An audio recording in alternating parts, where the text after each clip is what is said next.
The following program is intended for mature audiences. A democratic republic of sports. The Sportsocracy with ESPN Asheville hosts Tank Spencer and Jeremy Greene. Welcome into the Wicked Weed studio, wickedweedbrewing.com. Drink different. This is the Sportsocracy. I'm Tank Spencer. He's Jeremy Greene. And we are continuing with our draft prep coverage. Team needs the New England Patriots. Looking forward to the NFL draft, which begins next Thursday. And again, we will be live for every round of the NFL draft right here in the Wicked Weed studio, joined by some of our closest friends and compatriots. Hey, speaking of Patriots, the New England Patriots, what do they need for the NFL draft? Obviously, they need a quarterback. You got to have a quarterback. You got to have some receivers to throw to, too, because N'Keal Harry ain't getting it done. Yeah, I mean, quarterback's their second biggest need to me. Tight end, obviously, their first because they only have 9 of those. Well, good thing they do have 3 picks in the 4th round, so they can pick up 3 there. Yeah, they get 3 there, and we'll be good. No, quarterback's their biggest need to me. You cannot go into this season with Cam Newton as your only quarterback. And don't get me Jared Stidham. He's not bad. He's not good. We've seen it. He's been bad predominantly in the NFL. I think the best case scenario for them is Mac Jones falls to them. And I think it's a staunch possibility. I've thought the whole time that the San Francisco bluster with taking him at 3 was bullshit. I continue to think that. And there's a possibility that they don't even have to trade up. He could fall right in their lap. Which would be best case scenario for them. I think to get him, they may have to trade up, because I think if he falls that far, one of those other teams might jump up in front of him to get them.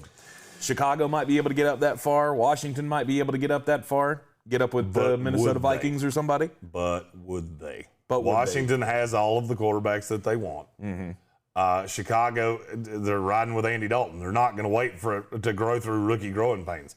If you try to do that, Matt Nagy and Ryan Pace could be fired before you get out of your own way. They very well could. I could easily see a path that Mac Jones falls right in their lap.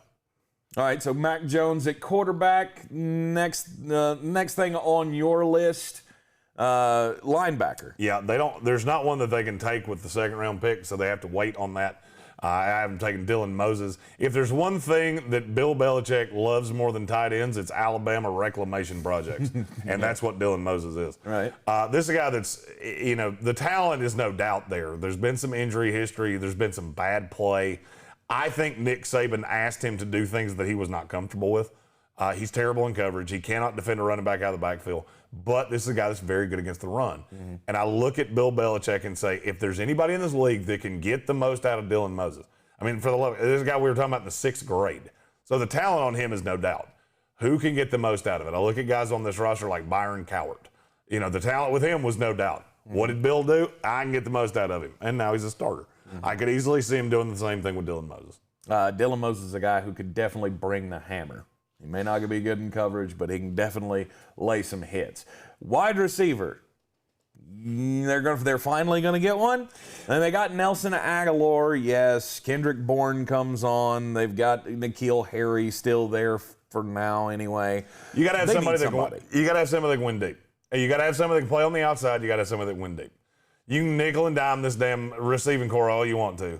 I got news for you. The Bills are already better than you. The Dolphins are already better than you, and the Jets are getting closer. Mm-hmm. So if you don't, you can stay stuck in your ways with Kendrick Bourne and Nelson Aguilar all you want to. That's not going to do it. I look at a guy like De'Ami Brown. That is a guy that can beat you deep. We have covered him, obviously, a lot, working for the Tar Heel Radio Network, for ESPN Radio. I love this kid. The biggest knock on him is that his route tree is limited. Ran a lot of 9 routes, a lot of go routes. I'm not worried about that. This is a guy that he's done everything he's ever been asked to do. He's one of the few guys that I don't think is limited to a slot role in the NFL.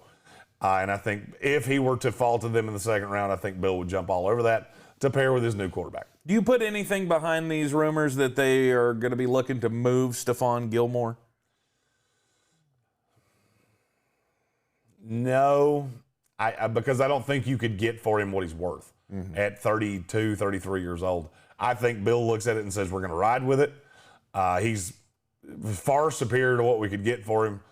Would it stun me? No. Do I think it's going to happen? No, not really. I think if they moved a corner, it would be J.C. Jackson. Not because they want to, but because they don't want to pay him. And it would be involved in something that would, be them moving up or getting extra draft capital or something like that. Well, you've got a guy going here that has, there's been a lot of chatter about Shaun Wade. A guy who was once considered to be a first-round prospect. He's not. He has fallen far. Far. Yeah, let me tell you something about Shaun Wade. He's not a corner. He's not a corner, and it's not even close. He's a safety in the NFL. He's a good tackler. He got deep fried in coverage this year. Gave up 28 first downs in outside coverage in 6 games. That's not good. It's as bad as I've ever seen a player at a high-level institution play. He's a good tackler. He'll be a safety in the NFL. He's going to have to learn the position. If there's anybody that can teach that, it's going to be Bill Belichick. Shaun Wade's one of those guys I just look at and go, there's damn near no doubt in my mind that you're going to wind up with Bill in New England because he's going to fall like a rock. Wherever it is you think he goes, add 2 rounds to it. Oh, okay. I don't have a draftable grade on him, if that tells you anything. Really? No. I don't think he, as a corner, as a safety, if you want to take a 5th round shot as a reclamation project, more power to you. Not something I want to do, but Bill has shown a tendency to take talented guys and just try to get the most out of them. Shaun Wade's a talented guy. He is a horrendous corner. Okay. So you want to give him a corner after that? I do. It's Paulson Adebo from Stanford. This is a guy that plays the ball really well. This could be an ultimate replacement to Stephon Gilmore. I think he can play outside of the slot. There are a lot of people who think he's going to be limited to that because he gets a little jumpy on double moves. He tends to try to bite. Again, Bill Belichick, the man may not be able to draft worth a shit, and he can't, but I will give him credit. He can teach the game. And he has brought the most out of a lot of players, and Paulson Adebo is a guy that I look at. Quality grades for 2 straight years. I haven't seen him play since 2019, so that bothers me. That's why I think he falls, because I think teams are going to look at the tape from 2019 and see that double moves just eat him alive. And he's not a super fluid guy. He's not overly athletic. This is not a guy that's going to win any, long jump contests or high jump contest, anything like that. But he's got good technique. He's very good at pinpointing the ball. And I think he would be an asset for New England with one of those 4th round picks. The post-Tom Brady experiment did not go well in year 1. Bill, of course, and that whole front office has spent a boatload of money in the offseason. Hey, and they got a lot of picks. And you're a little bit better. Yeah. Good for you. Yeah. Spent $170 million in 2 days. And you're win. Much better. One win difference, I think. If you start Cam Newton, if they wind up with a quarterback, all bets are off. Right. You go into it with Cam Newton, you best be prepared to be 7-10 because you're the worst team in that division or damn close to it. Ceiling at 9 wins. With Cam Newton, I'll put the ceiling at 7. He ain't going to get better. Right. It's not going to be better than it was last year, and he was a fucking disaster. Yeah, you're right. But his weapons are better. His weapons will be better this year. Oh, come on. Kendrick Bourne and Nelson Aguilar. That's what you're wanting me to get revved up about. I'm not saying get Hunter revved Henry up. And Jonnu You just have Smith. to admit that they're better. Hunter Henry and Jonnu Smith are better than tight ends they played last year. I've never seen either one of them stay healthy or go over 800 yards in a season. Yeah. So, sorry that I don't feel great about that.